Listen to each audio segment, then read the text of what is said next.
Amén. Amén. Bueno, hermano, antes de yo salir de vacaciones, nosotros estuvimos hablando un tema importante sobre predestinación, sobre elección. Le damos gracias a Dios porque creemos que estos temas son vitales. Mediante estos temas pretendimos abrir un poco la ventana que se nos es permitido por la Escritura, para que entendamos sobre los misterios de Dios y sobre de qué forma nosotros entramos en ese misterio. ¿Quiénes éramos nosotros antes de la fundación del mundo? ¿Por qué tú eres quien eres? ¿Qué clase de relación, qué clase de amor? Y recuérdense que hice énfasis en eso, el amor que Dios tiene sobre tu vida, y cómo precisamente la elección y la predestinación tuvo un trasfondo, una atmósfera de amor.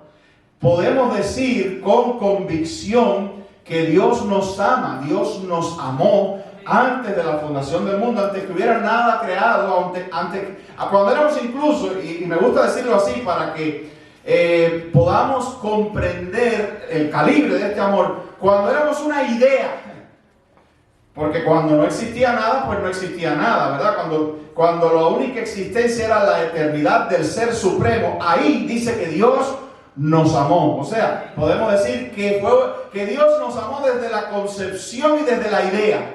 Dios nos amó y preparó un destino, ahí la palabra predestinación. Entonces, pero Dios también quiere, y por eso permítame un poco refrescar ese texto, aunque no es el texto básico, pero he sentido en mi corazón refrescarlo. Por ejemplo, el texto de Romanos 8, del 28 al 30, ya lo leímos, pero vamos a refrescarlo. Dice: y sabemos que para los que aman a Dios todas las cosas cooperan a bien. Y ahora el texto va a explicar a quién se refiere, ¿verdad? Dice: esto es para los que son llamados conforme a su propósito.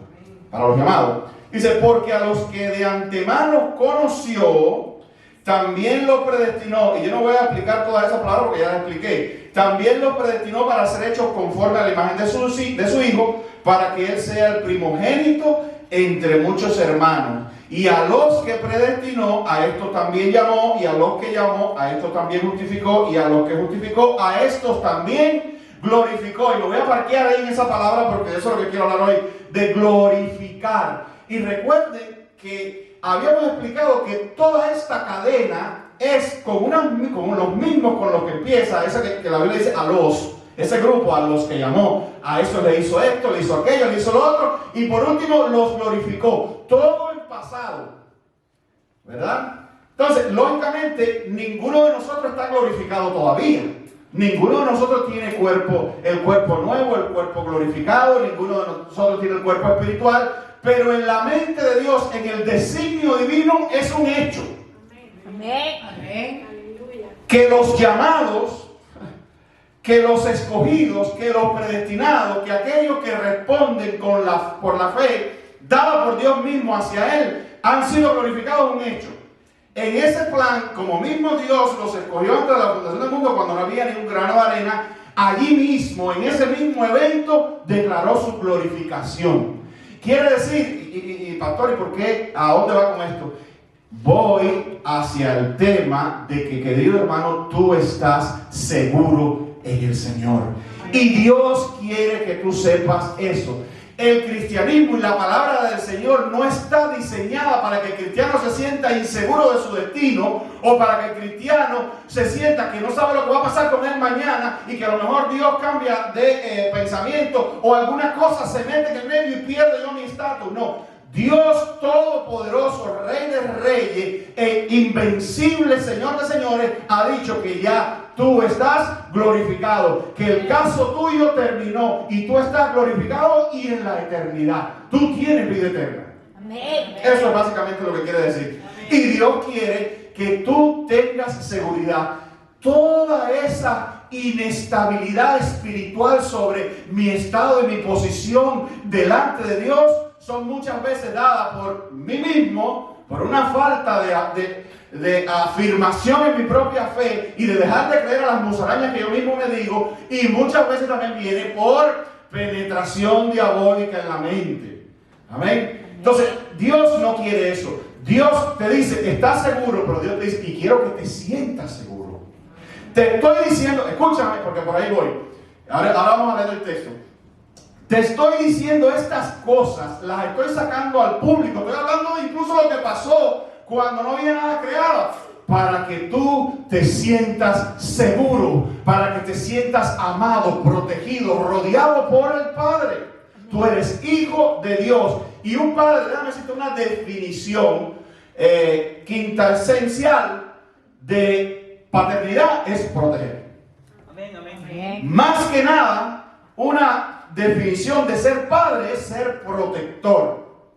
Y Dios quiere que tú sepas que eres un hijo protegido por Él. Tu destino, por eso Dios puede decir, todas las cosas ayudan a bien. ¿Sabe qué quiere decir eso?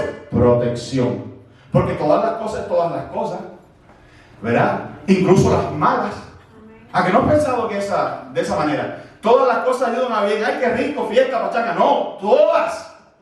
Las malas también. Dice, pero ayudan a bien. ¿Y qué quiere decir ese bien?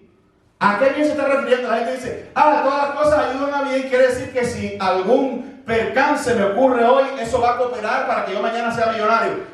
Puede ser, pero lo que significa es que todas las cosas van a colaborar al final para que tú llegues a tu destino final, que es la vida eterna, que es la glorificación. Todas las cosas van a cooperar porque Dios las alineó, las preparó antes de la fundación del mundo para que ellas cooperaran en tu salvación definitiva. Nadie te va a poder sacar de la mano de Dios, ni siquiera las cosas malas, ni los malos eventos, ni las malas personas.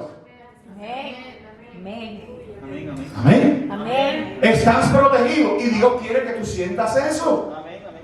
Todo Dios lo ha diseñado para que tú tengas seguridad. Yo recuerdo cuando yo era muchacho, bueno, yo todavía soy un muchacho, ¿verdad? Pero bueno, cuando yo empecé las cosas del Señor por allá por el año 91, que se hacían este tipo de encuestas y de sondeos en la cristiandad, a ver cuál era, digamos, los problemas espirituales con los que el cristiano batallaba. Esto salía mucho: inseguridad en su salvación.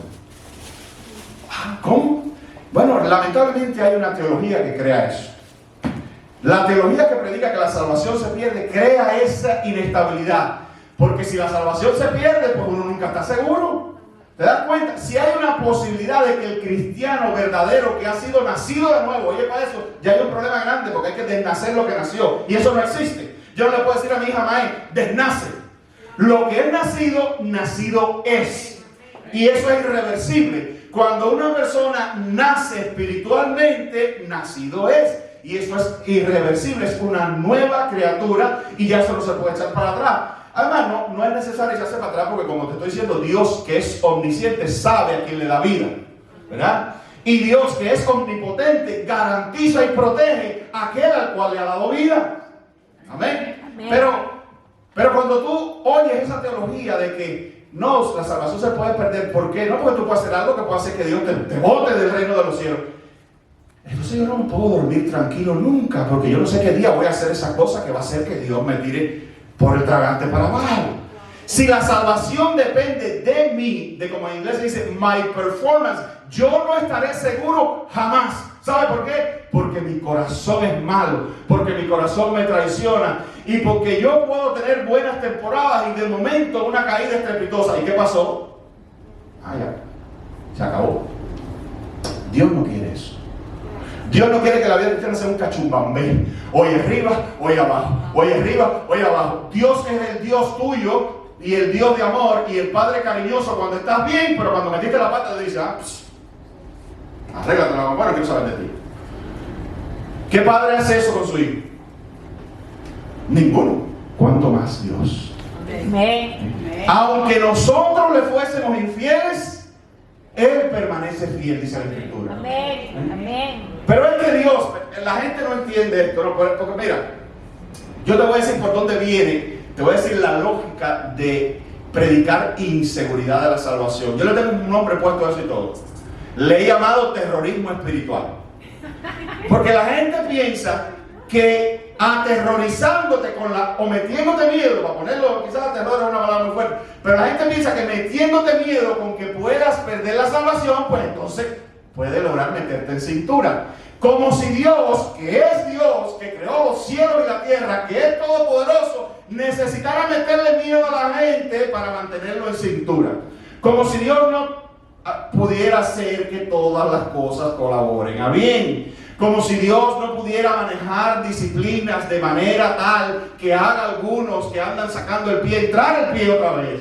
Pero además, como si Dios estuviera limitado a ese recurso y no tuviera todos los recursos de su gloria, de su poder en su haber, para mantener y para proteger y para preservar a sus hijos. Eso es lo que está diciendo.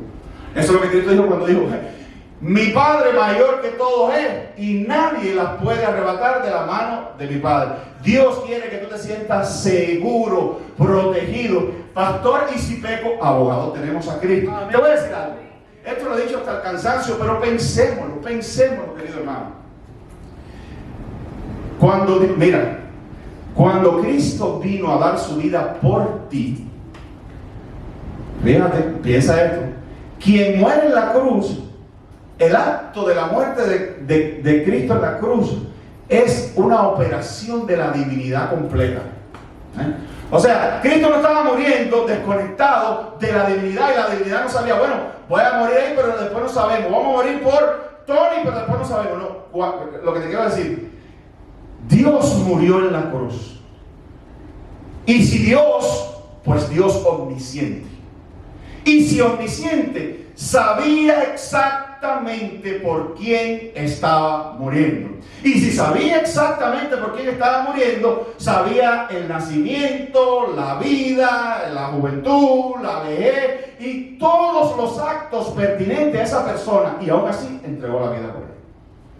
Cuando Cristo murió en la cruz, fue una muerte, un acto eterno, cósmico, completo, total, que se consumó en favor de aquel por el cual Él murió, por la vida completa. Cuando Cristo murió en la cruz, su sangre y su cuerpo expió por mí desde el año 72 que nací hasta cuando yo parta de este mundo. Mi vida completa. Cristo murió por la totalidad de la vida, de los actos, de los pecados completos, pasado, presente y futuro.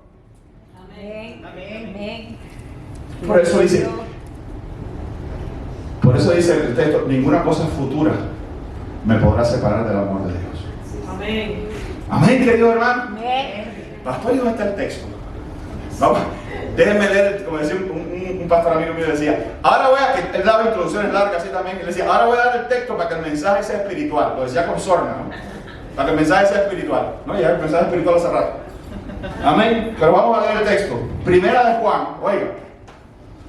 Primera de Juan 5, del 12 al 13. Y estamos en este tema de la seguridad de la salvación. Dice, el que tiene al Hijo tiene la vida. El que no tiene al Hijo de Dios no tiene la vida. ¿Verdad? Estas cosas os he escrito a vosotros. Mira, ¿quién le está escribiendo? A vosotros que creéis en el nombre del Hijo de Dios, para que, escúchame, sepáis que tenéis vida eterna. Amén. Amén. Lo bueno que tiene el concepto de vida eterna es que cuando ya, y otra vez, hermano, hay cosas que solamente llevan un sencillo análisis de la palabra. ¿Se acuerdan que les dije que la palabra predestinación no aguanta mucho análisis? Porque la palabra misma define lo que quiere decir. Esto igual, vida eterna. ¿Qué cosa es vida eterna? Pues vida eterna, pastor. Pero ¿y si la pierdo es vida eterna? Ah, no lo era. Si la perdiste, entonces no era vida eterna. ¿Verdad? Y sin embargo, el texto dice, os he escrito a vosotros que creéis en el Hijo de Dios, para que sepáis. No habla de que lo estoy escribiendo a ustedes para que tengan cuidado, porque más o menos tienen algo que parece vida eterna, pero de momento se voltea y ya no es eterna, es media, ¿verdad? No, es para que sepáis que tenéis, la tienen, es vuestra posesión, vida eterna. Dios dijo, los que antes conoció, predestinó, llamó, glorificó. Amén. Amén. Entonces, y fíjate, mí este tema me apasiona mucho. Yo tengo que controlar porque, como dice en inglés, I go ahead of myself. Me adelanto. Para que sepáis, ahora dice, estas cosas se han escrito. ¿Vean? Dice, estas cosas os he escrito a vosotros. O sea, inmediatamente han pasado a ser palabra inspirada de Dios, plasmadas, están ahí en tu Biblia, están ahí. Entonces, Juan está diciendo, estas cosas las he escrito, y es como si el Espíritu Santo, porque sabemos que no fue Juan, pero no fue Juan, ¿verdad? El Espíritu Santo inspiró a Juan, ¿verdad?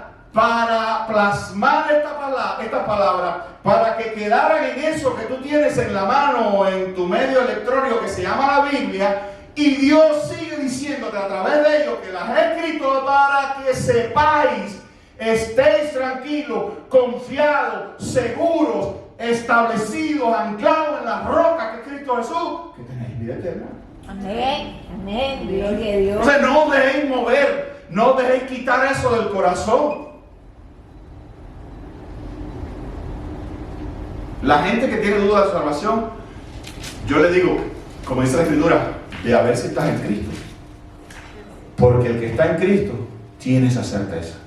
¿Y de dónde sacó eso? El Espíritu Santo mismo te lo dice. Mira, el Espíritu Santo no me ha dicho nada. Pues entonces, quizás tú eres un tremendo oidor, pero no te ha amanecido.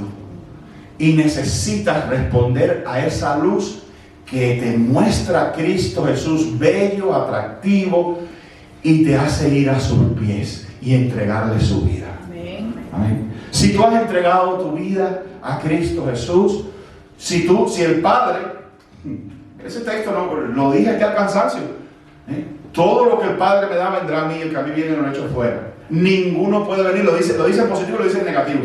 Ninguno puede, una negación universal, ya expliqué eso, venir a mí si el Padre no le trajere. Entonces, si tú has sido llevado por Dios a Cristo Jesús, tú eres Jesús hijo, ¿verdad? Tú has sido engendrado, dice Juan mismo, no por voluntad de sangre ni carne, sino de Dios mismo. Tú eres hijo de Dios, y Dios quiere que te sientas seguro en su casa, en su relación con el Padre.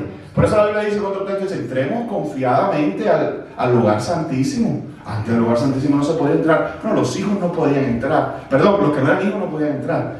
Pero los hijos pueden llegar y entrar a la casa del Padre, abrir el refrigerador y tomarse un vaso de leche, ¿verdad? Entonces por eso aquello que era el lugar santísimo no entra ahí. El Cristo con su muerte rasgó aquel velo y haciéndonos hijos nos dice, entrad confiadamente, ¿verdad? Entrar confiadamente ante la presencia de Dios. Amén. Amén. Esto es importante porque ese texto nos está diciendo que uno de los propósitos fundamentales por lo que se escribió o inspiró.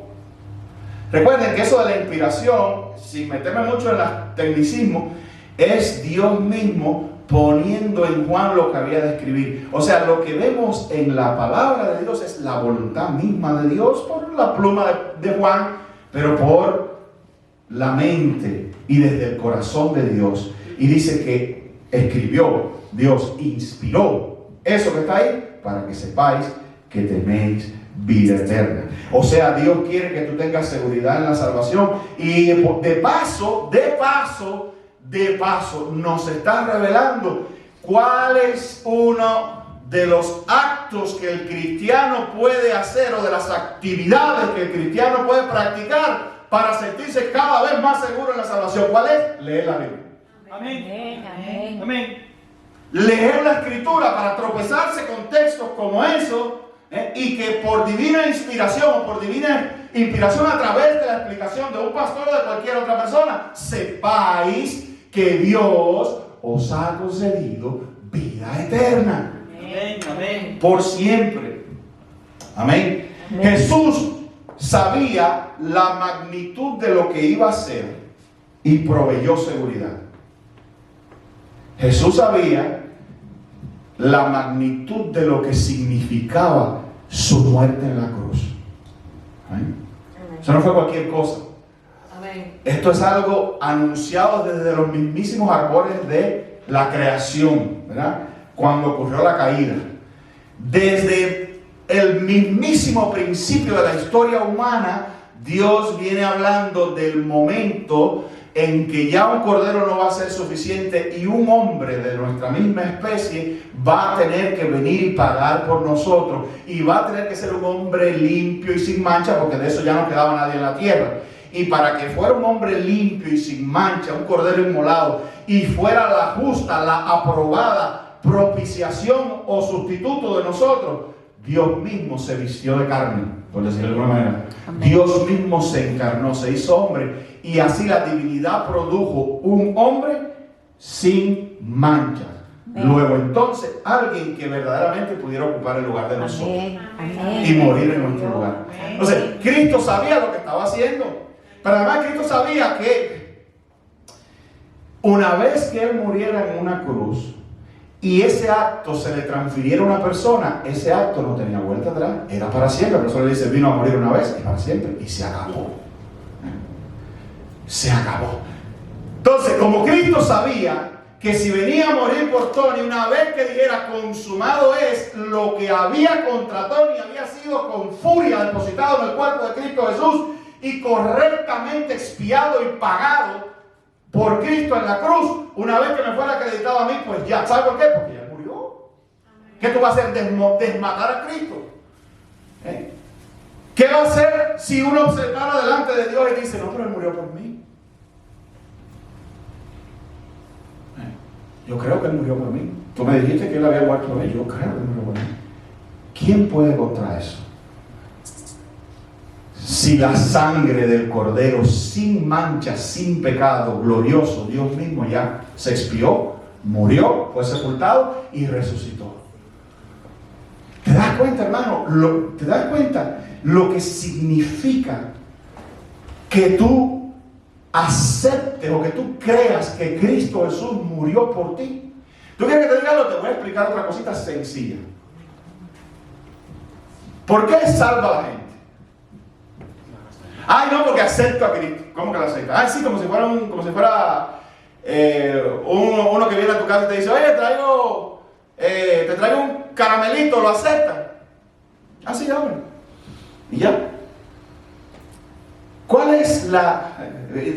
Tú piensas que vengo con una gran idea, y no es una gran idea, es algo sencillo, pero es importantísimo. ¿Dónde radica el centro, el meollo, lo más importante de la salvación, ese momento crucial de la salvación? Cuando tú crees que Cristo murió por ti. Amén. Amén. Cuando tú crees, te lo voy a repetir porque hay algo profundo detrás de esa declaración que a veces nos escapa. No, cuando tú crees que efectivamente en Cristo Jesús Dios mandó un sustituto, una propiciación por mi pecado, que Él es mi sustituto, que Él es el cuerpo de pecado, como dice la Escritura. ¿De cuál pecado? De los míos. Efectivamente, la paga del pecado era la muerte, y Cristo vino a ocuparse de eso y proveyó lo que hacía falta. Dios dijo, la paga del pecado es la muerte, y Cristo vino a la cruz y dijo, aquí está. Si tú crees eso, tú eres salvo. Amén. Amén, querido hermano. Amén. ¿Tú lo crees? Si tú crees eso, tú eres salvo. Si tú te sientes identificado con eso, si tú sientes que en la cruz verdaderamente hubo un cambio y ahí estabas tú muriendo por Él y Cristo es la propiciación por tu pecado pasado, presente y futuro, tú eres salvo. Es lo único que Dios requiere, lo único. ¿Es verdad, pastor? No tengo que arrastrar una cruz por allá por... No tiene que arrastrar ninguna cruz. No tengo que darme flagelo. Absolutamente. Es por gracia, eso es un don que Dios te da. Es un regalo. Amén. ¿Qué fácil? Claro que sí, muchas de las cosas de Dios son sencillas. Parece fácil, pero ahora te voy a decir algo. Algo tiene que hacer esa conexión. ¿Por qué? Porque ya te dije lo que Cristo hizo, ¿verdad? Ahora hay un problema. Y perdóname si me entiendo. Tengo muchísimas cosas que decir, pero esto es importante. Siento de Dios que hay que... Falta una cosa. Jesús murió por mí. Bien. Pero hay un problema, y es el problema fundamental del ser humano. ¿Cuál es, pastor? Que yo tengo una incapacidad natural para creer eso. Que el hombre en su estado natural, esto que yo te acabo de decir, le parece locura y no las puede entender, más bien las rechaza. O sea, el hombre tiene, escúchame, porque voy a usar palabras especiales importantes. El hombre tiene una incapacidad, una inhabilidad natural de ir a Cristo Jesús. La tiene. Y entonces, ¿qué se necesita? Que Dios venza, transforme, sobrenaturalmente quite esa inhabilidad, haciendo una transformación sobrenatural que en la Biblia se conoce como regeneración, nacer de nuevo. Dios sobrenaturalmente produce la nueva criatura. ¿Y qué pasa? Que ya la nueva criatura, que no es la vieja, no es la inhabilitada, la nueva, ve a Cristo y corre irremediablemente, irresistiblemente, corre a los pies de Cristo. Estoy usando un poco de imagen, pero para que entiendan. La fe es eso que brota de esa nueva criatura. La fe es como un combo. Por favor, la fe es como un combo, ¿verdad? Que Dios te da, donde da la regeneración, te hace nueva criatura, y los ojos, los oídos de esa nueva criatura es la fe. Entonces ya Cristo, que antes yo rechazaba, que antes no entendía, ahora veo como hermoso, como maravilloso, y creo en Él. Amén. Entonces, Cristo hizo algo para lo cual yo soy imposibilitado, pero entonces Dios, por eso es lo que Cristo quiso decir cuando dijo que el Padre me lo trae. Dios sobrenaturalmente vence esa incapacidad, como dice la Biblia, cambia el corazón de piedra por uno de carne, y la persona renovada cree en Cristo Jesús. Amén. Entonces Dios, por eso la Biblia dice, la salvación es de Jehová. Amén. De cabo a rabo, de principio al fin, yo soy el alfa y la omega, el principio y el fin. Tú crees en mí, pero crees con la fe que yo te doy. Si yo no hago una obra en ti, si el Padre no hace una obra en ti, jamás hubiera ido a Cristo. Por eso, ante algo tan maravilloso, lo único que puedo decir no es: te alabo, Padre, gloria a tu nombre, Señor, porque yo era un miserable, pobre, yo era un perro muerto, como decía David, y sin embargo, Dios de la gloria, tú hiciste todo esto por mí. Y por eso que Cristo sabía lo que estaba haciendo. Miren, Juan 10, 27 al 29 dice, este texto ya lo conocen, pero miren, óiganlo con oídos diferentes, hermanos. Miren, mis ovejas oyen. Amén. Pero había gente que no lo oyó, pero no mis ovejas. Cristo se lo dice. Cristo dice, ustedes no me oyen a mí porque ustedes no son mis ovejas. De esos los de Romano, ¿se acuerdan? De Romano 8, esos son los mismos, de eso está hablando. Dice, mis ovejas oyen mi voz, y yo las conozco, que ya les expliqué que eso quiere decir, las amo, ¿qué? Y me siguen. Amén. Y yo les doy, ¿qué cosa? Vida eterna. Y van a perecer de aquí a unos años. ¿Dice eso? No. Y no perecerán. ¿Cuándo? ¿Cuándo no perecerán? Jamás. Ni nadie, ni un teólogo con teología extraña, nadie las arrebatará de mi mano. Porque, versículo 29, mi Padre que me las dio es mayor que ¿quién? Que todos. Y nadie las puede arrebatar de la mano de mi Padre. Ahora, eso está escrito para ti, querido hermano. Eso no está escrito en el aire, no es un abstracto de que hay un día funciona y un día. No, pero espérate que por allá Pablo parece decir otra cosa. Pablo se tiene que someter a Cristo. Lo que dice Cristo va por encima de lo otro. Realmente no hay contradicción. La gente dice, no, pero es que hay un texto que parece decir lo que dice. No, pero Cristo dice otra cosa. Hay que armonizar aquel con lo que Cristo dijo y no al revés. Hay quien le gusta armonizar a Cristo a Pablo o a Juan, es al revés. Esa gente hay que armonizarla con Cristo Jesús. Pero te voy a decir algo, esta teología, esta doctrina que los reformadores, principalmente un gran reformador llamado Juan Calvino, un francés, que los reformadores sacaron a la luz pública y popularizaron y trajeron aquella revelación maravillosa. Esta revelación hay por ahí, eso es otra historia de otro día, pero hay por ahí un organigrama llamado Tulip que explica estas 5 doctrinas fundamentales. ¿Sabe cómo se llama? Las doctrinas de la gracia. Amén. Y los reformadores lo que hicieron fue sacar a la luz, reanimar, revitalizar toda esta verdad bíblica, reexplicar la unción, escogido por Dios en un momento importantísimo. Trajeron todas estas verdades para que fueran el tesoro de la iglesia, pero más que nada para que fueran el tesoro tuyo. Amén. Amén. Por eso por ahí vas a oír a veces estas doctrinas con el nombre de reformadas. Cuando tú oyes un pastor te dice, alguien te dice, no, yo soy reformado, lo que quiere decir es esto, que cree en la Biblia, en lo que Dios escribió para que nosotros lo supiésemos, porque esto está aquí para nosotros, ¿verdad? Estas verdades se han escrito para nosotros, para que tengas seguridad. Amén. Amén, querido hermano. Entonces mis ovejas, nadie las puede arrebatar de la mano de mi Padre. Mira Juan 5:24. En verdad os digo, el que oye mi palabra y cree al que me envió, tiene vida eterna. Amén. Y no viene a condenación. Amén. ¿Escuchaste?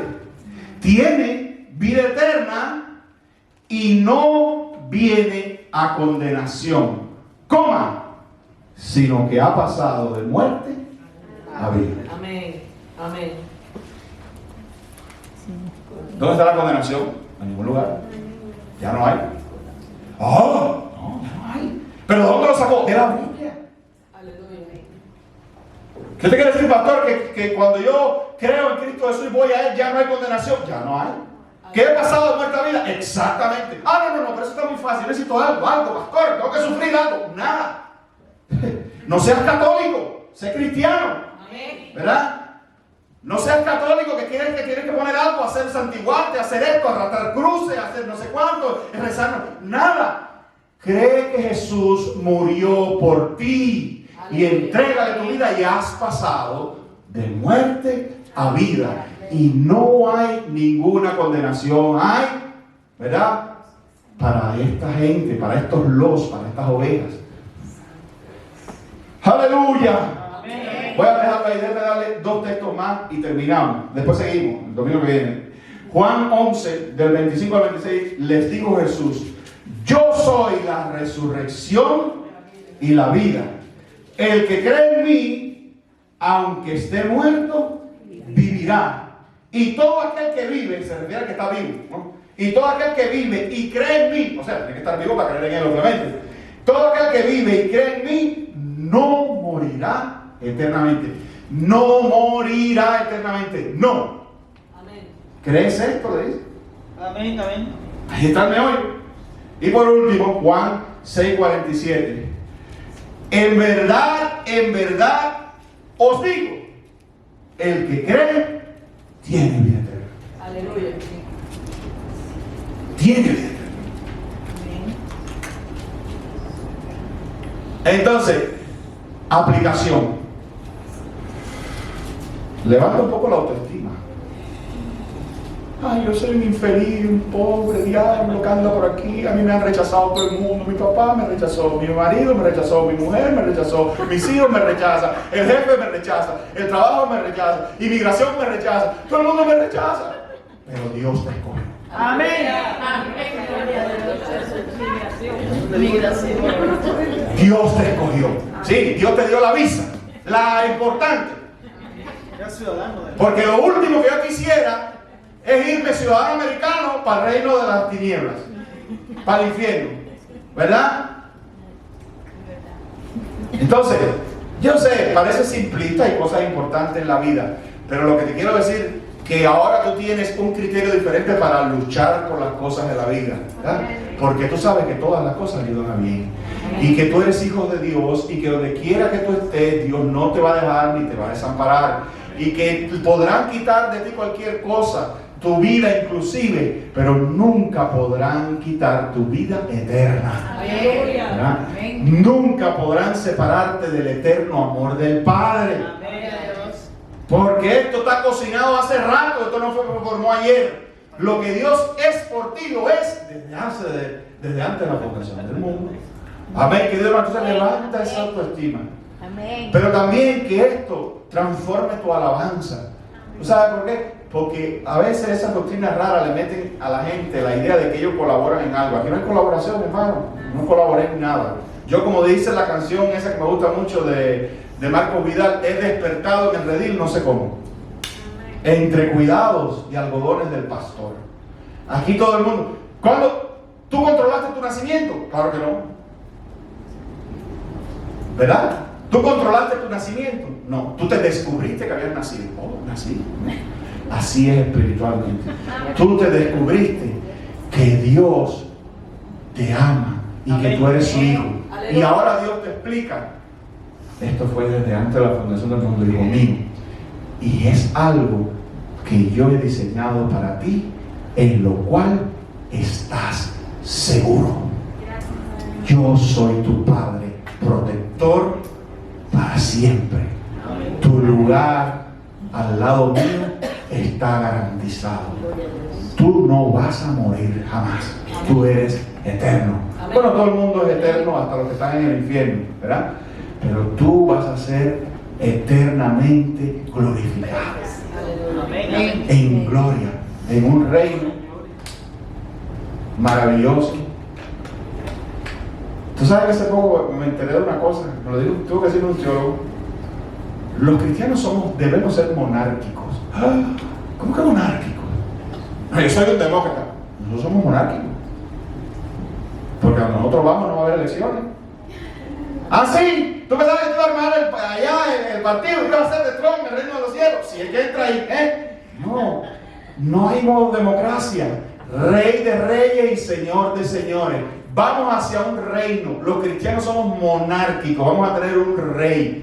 Que podamos aquí en la Biblia, aquí en la tierra, tolerar cuestiones como democracia, que es lo mejorcito que hemos inventado, pero al final todo eso desaparecerá y quedará un reino. Amén. Con un rey de reyes y señor de señores. Y nosotros con él. Vamos para un reino. Vamos para una monarquía eterna, maravillosa, buena. Gloria a Dios, garantizada para ti ahí. Que Dios nos bendiga, queridos hermanos.